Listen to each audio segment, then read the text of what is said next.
Physics in Everyday Life by Brennan and Guerin. The first example of how physics is used in everyday life is radar. Radar is a way of detecting objects, how far away they are, and how fast they are traveling. The waves a magnetron produces are actually microwaves, similar to the ones generated by a microwave oven. The difference is that the magnetron in a radar has to send the waves many miles instead of just a few inches, so it's much larger and more powerful.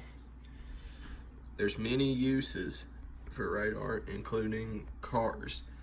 So imagine you're driving down the road and you see a police car, and he's wanting to know if you're speeding or not, so he's going to use a radar gun to figure out your speed and decide if he should pull you over or not. That's one we all encounter on a daily basis. The second use of radar is with weather. The weather is another one we all use every day because you gotta know how to dress.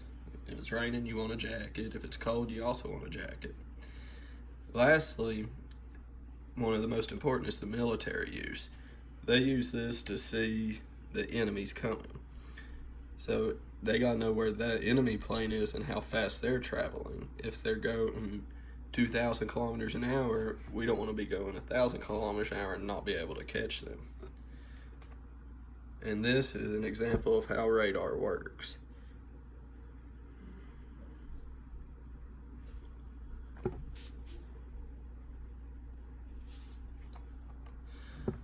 The next example of how we use physics in everyday life is headrests.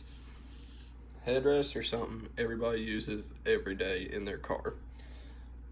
The purpose of a headrest is to protect your neck from whiplash while traveling in a vehicle. The main example of physics behind headrests is Newton's laws of motion. Newton's first law states that every object will remain at rest or in uniform motion in a straight line unless compelled to change its state by an external force. This is saying if you are traveling down a road at 40 kilometers an hour, the vehicle will continue to speed until a force stops it.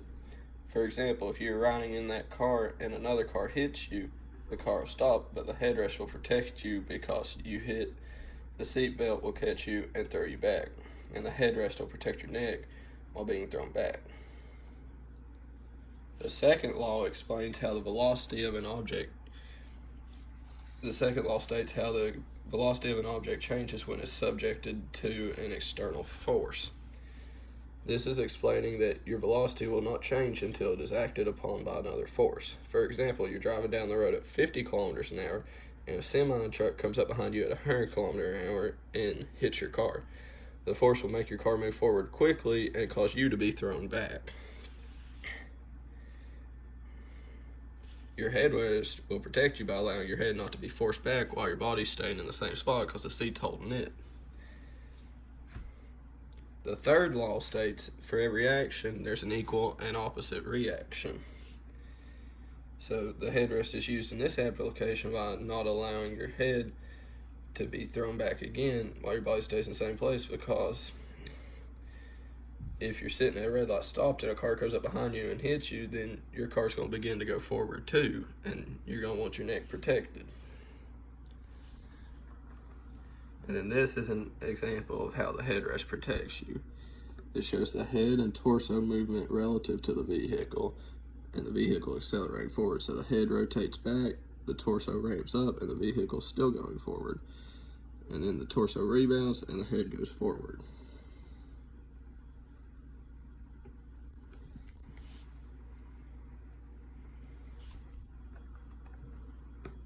Another example of physics in everyday life is ballpoint pens.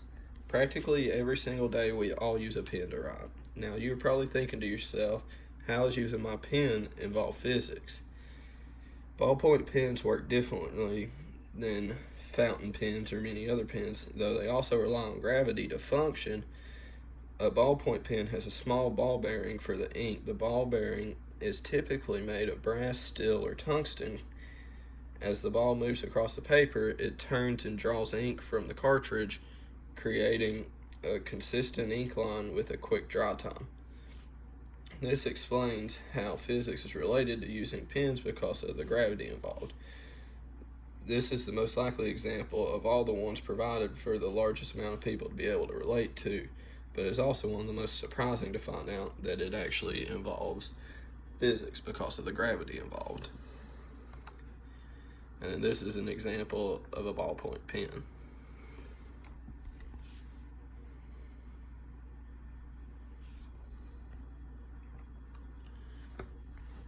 Okay, the next example of physics in everyday life is foam. Foam is something that most people experience on a daily basis. There are many different types of foam. The first would be pouring a beer or a soda into a cup. While this is happening, the foam forms and it rises to the top. Another type of foam is shaving cream. This is a very commonly used product, and foam is one of the greatest questions of physics. Take some shaving cream, put it in your hand, touch it, run it through your fingers.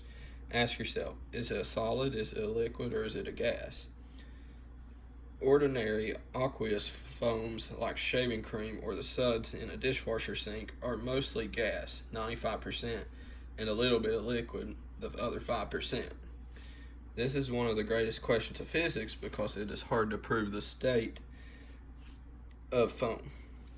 Foams are on our legs or faces when we shave, on our dishes as we wash them, and atop our glasses of soda and beer. Yet the physics of foam is poorly understood. Much of what is known comes from trial and error. No theory currently exists for predicting exactly how stiff or oozy a foam will be based on its traits like the size of its bubbles or the amount of liquid it contains. This is showing how foam is causing problems in the physics community because it's hard to prove the state and how exactly it forms.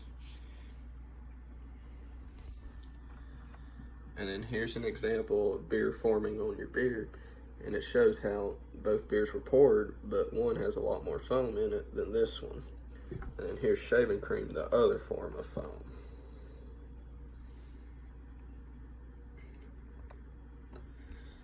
Lastly, cell phones are another example of people using physics without even knowing.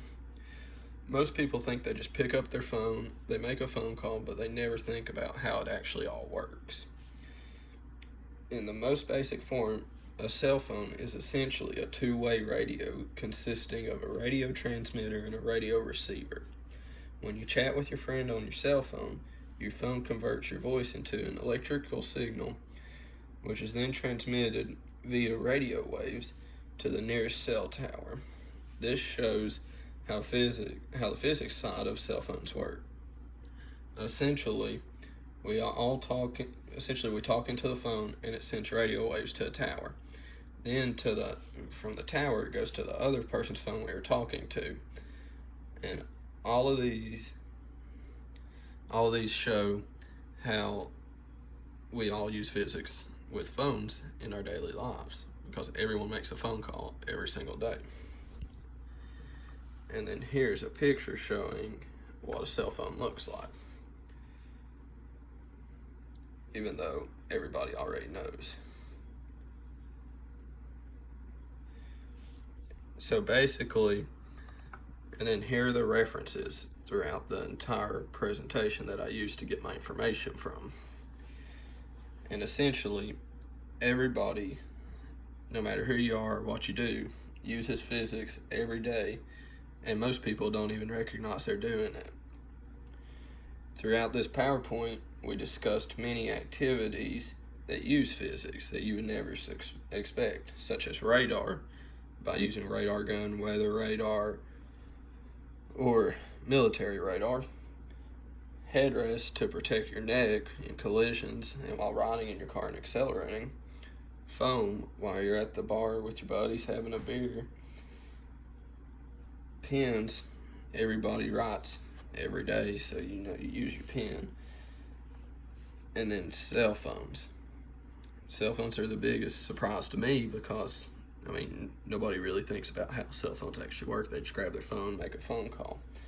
And these are all only a very small part of things that actually use physics compared to all the everyday activities that we would all do that actually use physics. Thank you for listening.